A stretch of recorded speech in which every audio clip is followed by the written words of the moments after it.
Социальная адаптация и подготовка к самостоятельной жизни воспитанников и выпускников учреждений для детей-сирот является сегодня одним из приоритетных направлений социальной политики в сфере детства. В связи с этим в 2014 году был запущен проект «Наставники», который функционирует в 14 регионах Казахстана. Цель проекта – социализация подростков из детских домов через общение с волонтерами-наставниками.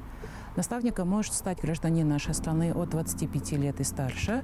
Для того, чтобы стать наставником, ему нужно пройти отбор, который состоит из нескольких этапов. То есть наставникам необходимо заполнить анкеты, пройти тестирование, пройти обучение и пройти интервью с нашими психологами.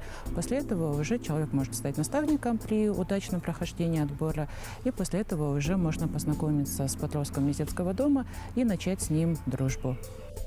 Для достижения цели необходим комплекс специальных мероприятий, но благодаря им дети-воспитанники могут определиться с дальнейшей целью, а также научиться у наставников тому, чего они боялись всю жизнь. Я научилась общаться с взрослым человеком, потому что у меня этого не получалось, я не могла с взрослым человеком общаться. И я встретила человека, с которым познакомилась, и я могу как-то более взрослыми общаться. Наставники также получают огромный опыт, познают для себя что-то новое и получают невероятные эмоции. Ведь работа с детьми – это всегда новый мир, в который ты погружаешься с головой, подобно Алисе из «Страны чудес». Я стала взрослее, мне кажется. Я очень сильно улучшился мой характер.